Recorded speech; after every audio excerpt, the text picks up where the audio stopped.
여러분 안녕하십니까? 7월 16일 목요일 VOA 한국어 방송입니다. 저는 도성문입니다. 안녕하십니까? 장량입니다. 보이는 라디오로 함께하고 계신 VOA 한국어 방송의 라디오 방송은 매주 화요일부터 토요일 새벽 0시 30분부터 단파 9,950kHz에서 시작됩니다. 자, 먼저 오늘의 주요 뉴스 헤드라인입니다. 미군이 이란에 대한 공습을 강화했습니다. 트럼프 대통령은 이란이 협상에 나설 때까지 군사 압박을 계속하겠다고 경고했습니다. 미국 정부가 국제형사재판소 ICC를 상대로 대대적인 외교 캠페인에 나서며 미국 주권을 침해하는 시도를 막겠다고 밝혔습니다. 미국 워싱턴의 중국 대사관 앞에서 한인 청소년과 탈북민, 북한 인권 활동가들이 탈북민 강제 북송 중단을 촉구했습니다. 여러분께서는 지금 VOA 한국어 방송을 함께하고 계십니다. 이 시간에는 먼저 오늘의 주요 뉴스 전해드리고 장마당 세대라고 불리는 북한 출신의 MZ세대 청년들이 워싱턴 DC에서 열린 토론회에서 북한의 변화를 얘기했습니다. 자세한 소식 디브리핑 순서에서 들어보겠습니다. 또 뉴스의 이해를 돕는 익스플레이너 순서에는 미국의 대학 등록금 이야기해보겠습니다. 네, 자, 준결승과 결승 단 한 경기씩만 남아있는 2026 FIFA 북중미 월드컵 소식 특집 오늘의 월드컵 순서에서 들으시고요. 미국 연방의회가 건국 250주년을 기념하면서 준비한 타임캡슐 소식은 아메리카 250에서 전해드립니다. 네, 그리고 오늘은 특별 인터뷰 순서로 워싱턴을 찾아온 탈북 청년들과의 대담 두 번째 순서 준비되어 있습니다. 한국 사회의 주요 뉴스 살펴보는 한국은 지금 또 에브리데이 잉글리시까지 이어드리겠습니다. 오늘의 탑뉴스입니다. 미군이 이란에 대한 공습을 강화했습니다. 미국 중부사령부는 이번 공격에 대해서 상업용 선박을 공격하고 있는 이란의 군사 능력을 약화하기 위한 것이라고 거듭 밝혔습니다. 김정우 기자가 보도합니다. 미군 중부사령부는 15일 이란에 대한 공습을 강화했다고 밝혔습니다.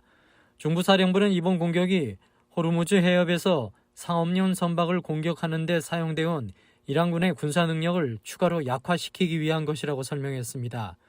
이번 공습은 중부사령부가 이란의 테헤란 시각 14일 오후 10시에 시작해 15일 새벽까지 7시간 동안 이어진 일련의 공격을 마친 뒤 이루어진 것으로 미국이 지난 3개월여 만에 처음으로 이란에 대한 주간 낮 공습을 실시한 것입니다. 브래드 쿠퍼 중부사령부 사령관은 사회연결망 서비스인 X에 올린 글에서 이번 공습이 이란이 상업용 선박과 중동 지역의 민간 목표물을 공격한 데 대한 대응 조치라고 밝혔습니다. 앞서 도널드 트럼프 미국 대통령은 대이란 군사 공격이 내가 충분하다고 말할 때까지 계속될 것이라고 밝혔습니다. 또한 다음 주에는 공격 범위를 확대해 이란의 발전소 등 전력시설까지 타격 대상으로 삼을 것이라고 경고했습니다. 트럼프 대통령은 14일 폭스뉴스와의 인터뷰에서 다음 주가 되면 그들에게는 상황이 정말 나빠질 것이다.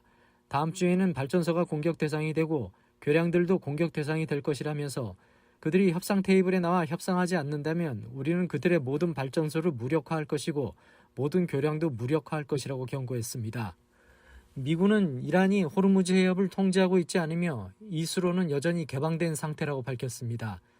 한편 테러 단체로 지정된 이란 이슬람 혁명 수비대는 15일 성명을 통해 호르무즈 해협이 계속 폐쇄된 상태로 유지될 것이라고 밝혔습니다. 이란 국영 매체들은 이 같은 내용과 함께 혁명수비대가 중동 지역의 다른 원유 수출 통로들에 대해서도 운항을 방해할 수 있다고 위협했다고 보도했습니다. 이란은 또 15일 요르단과 바레인, 쿠웨이트를 향해 새로운 미사일 및 드론 공격을 감행했습니다. BOA 뉴스 김정우입니다. 미국이 13일 국제형사재판소 ICC를 상대로 한 외교 캠페인 개시를 발표하며 ICC가 미국의 주권에 용납할 수 없는 위협을 가하고 있다고 밝혔습니다. 미 국무부는 ICC의 운영 능력과 미국 군인과 정부 관리들을 겨냥하거나 기타 미국의 주권을 위협할 수 있는 능력을 무력화하고자 한다고 밝혔습니다. 마코 루비오 미 국무장관은 영상 성명에서 지금 이 순간에도 ICC와 지지자들은 총탄이나 미사일이 아니라 법률과 협약, 이른바 국제법의 힘을 이용해 미국을 상대로 전쟁을 벌이고 있다고 말했습니다. VOA 논평 요청에 ICC는 즉각적인 입장을 내놓지 않았습니다. 125개 회원국을 가진 ICC는 2002년 설립됐고 집단 학살과 반인도적 범죄, 전쟁 범죄, 침략 범죄 등을 관할하고 있습니다. 미국은 ICC 회원국이었던 적이 없고 미국을 향한 ICC의 조치들을 지속적으로 거부해왔습니다. ICC가 지난 2020년 아프가니스탄에서 미군이 저질렀을 가능성이 있는 전쟁 범죄 조사에 착수한 일도 포함됩니다. ICC는 2021년 이후 해당 조사를 우선순위에서 제외했습니다. 지난 2002년 조지 W. 부시 당시 대통령은 미국 군인보호법에 서명했습니다. 앞서 의회를 통과한 이 법은 미국 법원과 주정부, 지방정부가 ICC와 협력하는 것을 금지하고 미국에서 ICC로 범죄인 인도를 허용하지 않고 있습니다. 국무부는 13일 이번 외교 캠페인에는 각국과의 통화에서 ICC의 권한 남용 사례를 설명하고 미국 군, 법행집행기관과 협력하는 국가들에게 미국 군인들을 기소할 ICC의 권한을 거부할 것을 촉구했습니다. 여러분께서는 지금 VOA 한국어 방송을 함께하고 계십니다.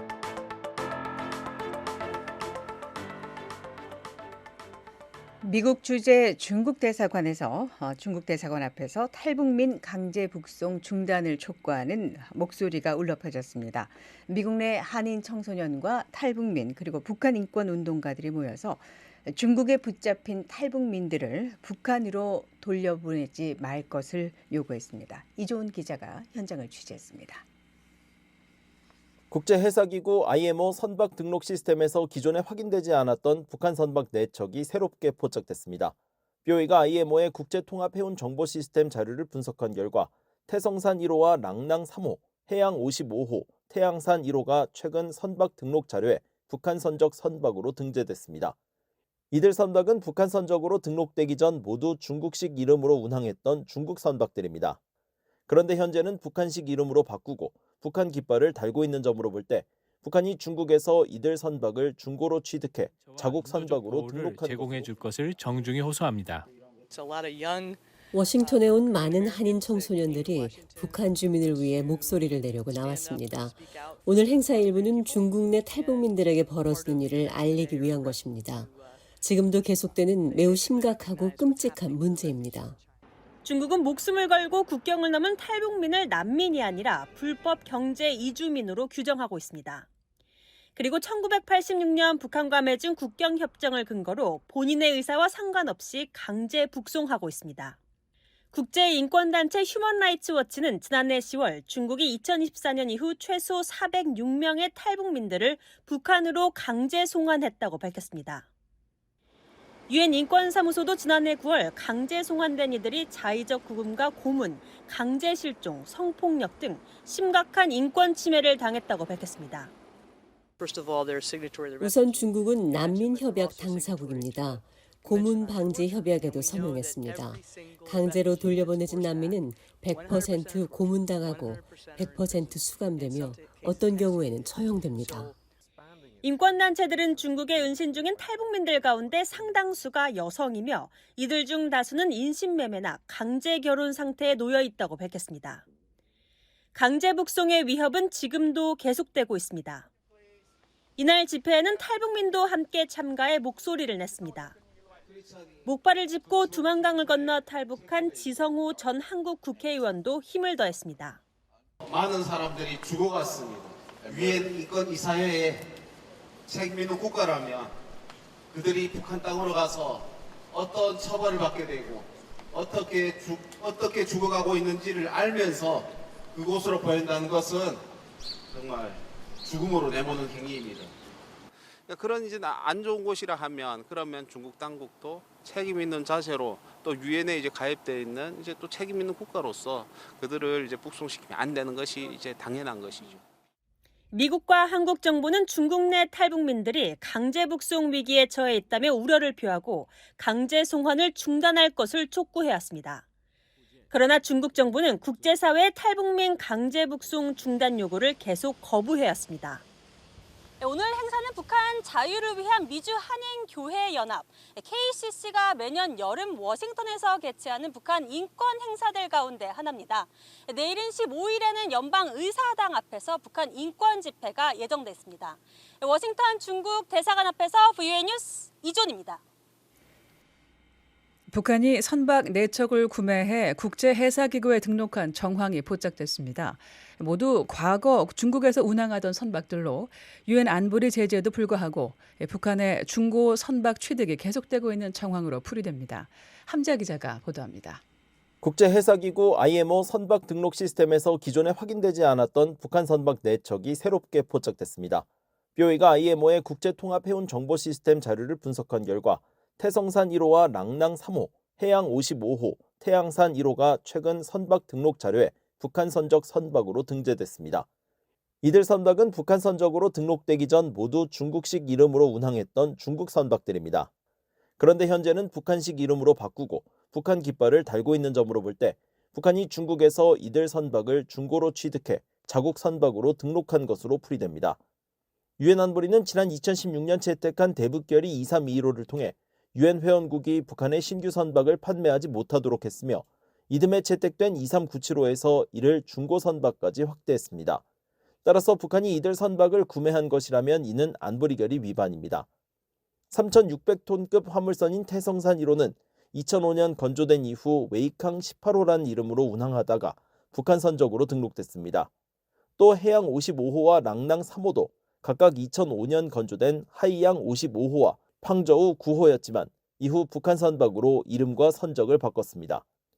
2012년 건조된 비교적 신형 선박인 태양산 1호는 과거 저부위령 935호라는 이름으로 운항하던 냉동선입니다.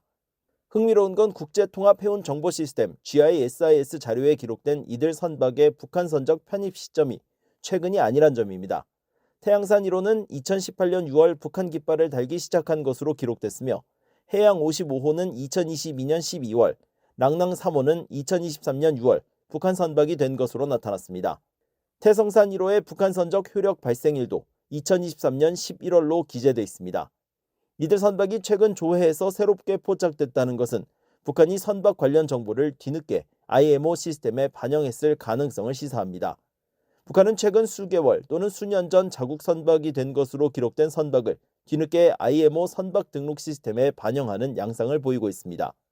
다만 GISIS에 기록된 날짜를 기준으로 하더라도 이들 선박은 모두 유엔 안보리가 대북 중고 선박 판매와 이전을 금지한 2017년 이후 북한 선박이 된 만큼 안보리 결의 위반 가능성을 시사합니다.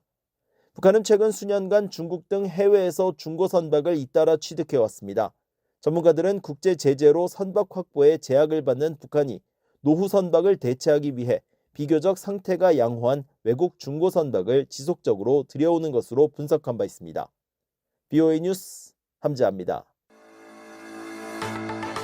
VOA 한국어 방송과 뉴스 기사는 언제든지 인터넷 웹사이트 www.voakorea.com과 유튜브, 소셜미디어 X와 페이스북으로도 함께하실 수 있습니다.